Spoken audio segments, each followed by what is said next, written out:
Terima kasih Anda masih bersama Telis Hukum. Semakin seru perbincangan kita dalam tema pil pahit itu bernama Pilot dalam konteks kasus gagal bayar KSP Indonesia terhadap nasabahnya yang diduga merugikan hingga 14 triliun rupiah. Masih bersama dengan Profesor Okto, kita segera berbincang. Prof, tadi kita bicara mengenai konteks bagaimana bisa menjalani proses hukum dalam kaitan PKPU dan juga Pilot tadi. Tadi ada statement menarik bahwa bila perdamaian sudah disepakati oleh semua pihak dan diputuskan oleh pengadilan, maka itu mengikat seluruh nasabah yang ada. Lalu bagaimana dengan nasabah yang tadi kita dapat informasi bahwa ada nasabah yang tidak mau ikut dalam proses PKPU atau bahkan Pilot, tapi mencoba melalui jalur lain polisi. Apakah ini diperbolehkan, Dok? Mereka tidak akan dapat apa-apa. Makanya di sini perlu mungkin saya sampaikan sebagai edukasi, karena memang masih banyak paradigma atau pemahaman dari masyarakat terhadap hal ini yang sangat berbeda dan merugikan. Mereka berpikir kalau lapor polisi dapat uang.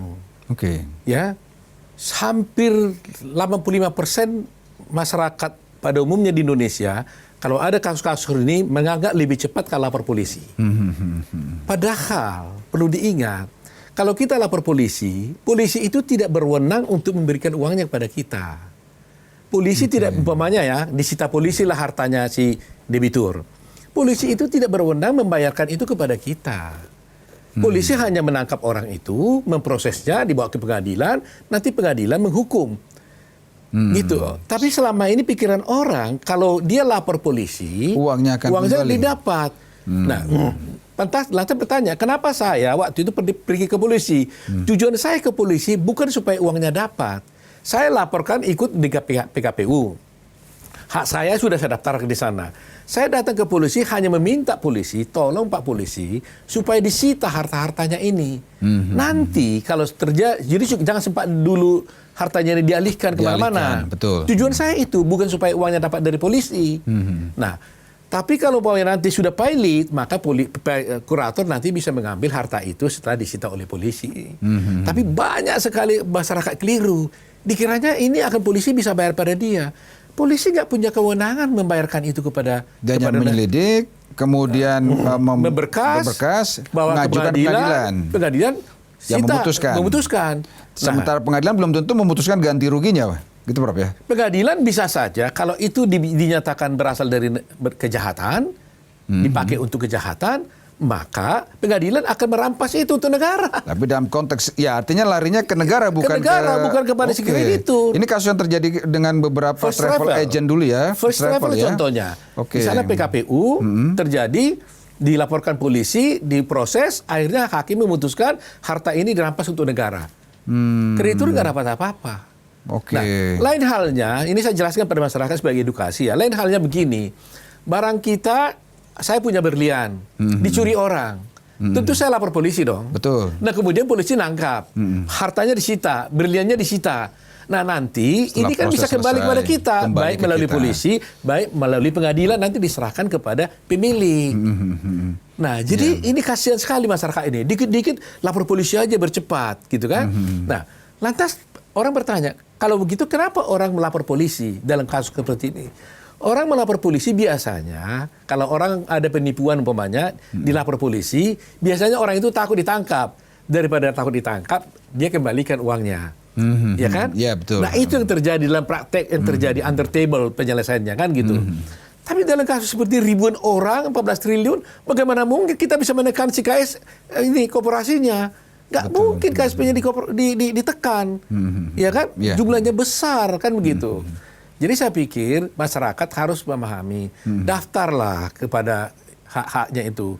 Kalau tidak, itu Anda akan kehilangan hak. Pendaftaran itu biasanya ada komunitas tersendiri atau bikin satu? Kan ada, pakai email aja kan. Pengurus kan sudah bukan di koran, dikirim oleh email, didaftar, selesai.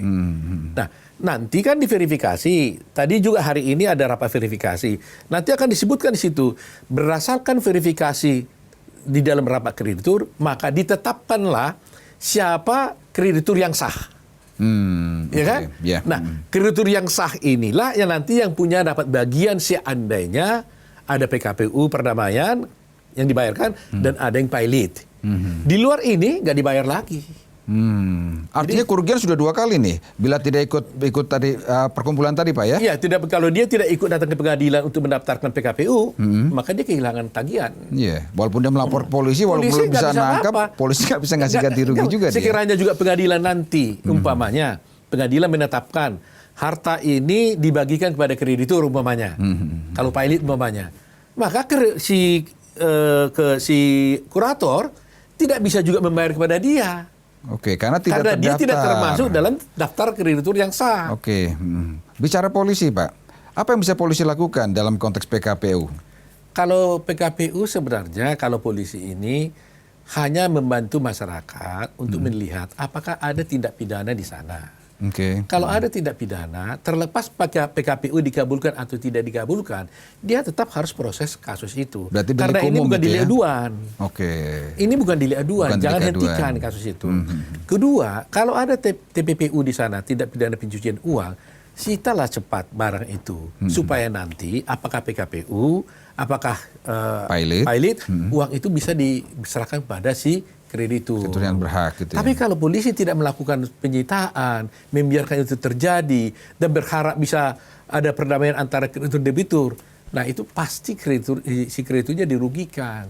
Tapi polisi berhak Pak, berhak atau tidak Pak menolak atau tidak melakukan penyitaan aset itu? Diminta atau tidak diminta? Diminta atau tidak diminta, dia wajib melakukan itu. Wajib ya, itu garis besar aja ya. Wajib itu, dia harus sita.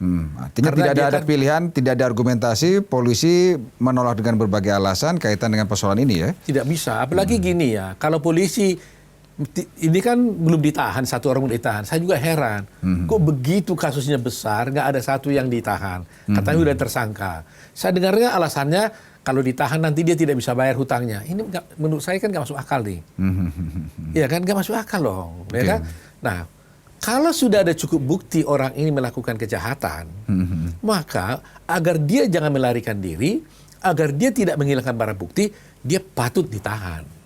Itu harus diajukan atau inisiatif polisi? Inisiatif polisi dong. Karena itu bukan delik aduan ya? Bukan delik aduan. Jadi polisi sebenarnya punya kewajiban, tanggung jawab kepada masyarakat. Jangan hanya memikirkan kepentingan daripada si debitur umpamanya kan. Kepentingan masyarakat juga dilakukan. Pertanyaan kita sekarang, berapa banyak yang sudah disita oleh kepolisian? Itu kan kita nggak tahu ini.